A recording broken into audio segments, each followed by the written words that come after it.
Hi, this is Karen Sullivan with lifehealthmore.net, and I'm glad to be with you today to talk a little bit about deciding what to eat. May is Food Month. We talked about barbecuing. I had a recipe for you guys the other day. Thank you for those folks that contacted me and asked for that recipe. Let me know how it turns out, and if you added a little bit of a twist to it, let me know that too. But today we are talking about making decisions about what you're going to eat and how to do that. So I sort of am hesitant to use this word because it has so many twisted connotations to it, but that's really what we're going to break open. We're talking about diet. Okay. Diet. Well, the truth of the matter is it has connotations of strictly weight loss. Primarily, that's the first thing, is that weight loss is the deal. That what a diet means, it's about weight loss. But there's also a diet if you have restrictions, if issues with your kidneys, heart issues. Sometimes there's a change because of your bowel, whether it's like IBS or celiac disease or something that you can't digest. So diets mean a special approach. Now, they did not always mean a way of eating. We're talking back in the 13th century. Diet was just simply a way of life. And through the years, those things have changed. There's always someone that is approaching the idea of weight loss, even back in the 1700s. I know that the very first published book was 1864, and William Bunting was the man who wrote, or Banting, pardon me, wrote the book about diet. And he talked about, restricting calories, in the no breads, no sugar, no potatoes, that sort of a thing, and then having instead vegetables and proteins and everything. So he was kind of the early onset of what perhaps Dr. Adkins was doing with his patients. So the thing about it is, it's important is you have to understand how to choose a diet. Now, some people like to count calories and they do better with that. And that's great. But I want to talk about just, dietary restrictions and those sorts of things and the kind of diets out there. First, did you realize that there was an article in American Psychologist, and it said that dieting with severe restrictions, that's where we get into trouble, that of calories doesn't lead to a sustainable improvement in either your health or your weight loss. So it's really kind of a waste of time and may be setting you up for failure down the road with that lowered metabolism because you're restricting the amount of calories. There are diets that you can look at now. There's the typical ones that people talk about, which are like the South Beach diet or the Atkins diet. Okay, there are ones that have the raw diet. Have you heard of that? Which is an interesting approach. And of course, it is a vegetarian or a vegan diet rather than, certainly you're not going to eat raw meat and raw eggs and those sorts of things. Then you have all meats or no meats, no carbs. Those things are restriction. But here's where it really gets crazy. There's the tapeworm diet, where people take pills that have the worm in it, and they take it because then it sets them up and the worm gets all of the nutrition and the calories. Well, then you get nothing.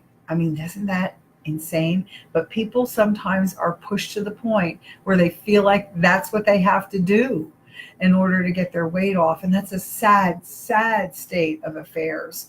So I want to try to get us to get away from that.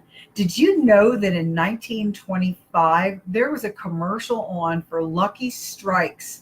And of course, they didn't do TV so much as print advertising in magazines and nice full page spread, or sometimes 2 pages, right? And it was reach for a smoke before you reach for a sweetie. Holy criminy. We have been through it, guys. We have been through it as people, as a nation, and in the world itself. Just the whole approach to eating has just been skewed horribly. Now, before we talk further about diet, I want to talk about what eating is. Eating is a way of putting nutrition into our bodies. It is a way of spending time with family and friends. It's kind of the downtime where you pull back a few gears so that you can sit and enjoy each other and enjoy the flavors that you are putting into your mouth. Now, that's at least what it should be. And so many of us, and I am guilty of this as well, so many of us don't do that. And that's sad. Isn't it awful? I mean, we should be able to enjoy what we're eating, take the time to eat it, eat a good, healthy meal, and have a nice conversation with your family or a friend. So those are the things that I'd like you to start to think about now. Now, I have my book. This is a copy of the book from that's available on Amazon. Can you see it there? It kind of gets a reflection, but it's called The Zen of Weight Loss. I'll pull it back like that. And it has this pretty ocean. Oh, it's hard to see. I see that. There we go. The Zen of Weight Loss. And it's a mindful, livable approach to fitness. Okay. Now, the companion journal is Your Perfect Food Plan. And that's kind of what we're talking about now. Actually, for the whole month of April, this is more the focus, because this book helps you to understand what you should and should not be eating based on not what I say, based on not what the American Heart Association says. No, not based on any of that. Based on, in the final analysis, what your body tells you that you should be having. And as the month progresses, we're going to talk about that more. So first I want to say, what are we looking for? We are looking for becoming the very best version of ourselves. And that's my goal for 2018. I'd like to ask you to share this video with a friend that might also be interested in learning to understand about how their body can be the best it can be, how you can have fewer, less gastrointestinal problems, or if you have a problem with acid reflux or a problem with just indigestion in general, that you seem to have to need Tums an awful lot. And I'm going to talk about through the month how you can eliminate that.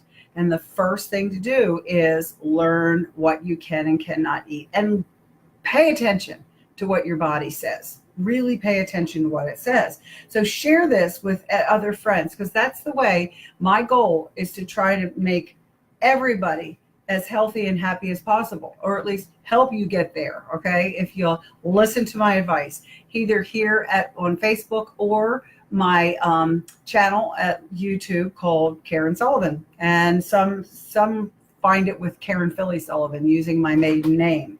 So this is what you're going to do for the next week. Okay, take a look at the food that you eat, and get a book, or sometimes just a spiral notebook, and write down all the food that you eat during the week. Just write it down. Don't try to impress me. Just write down the food. This is the first step in how I work with my people who are doing one-on-one coaching with me. You write down the stuff that you eat, what you drink, and then if you feel like there's something going on with it, with your body, let's say you have something that is a lovely meal, and it's got a lot of, a great salad and some vegetables, and not too much protein. Sometimes if you put protein into a salad, it's not enough for your body. Remember, it's not enough for your body.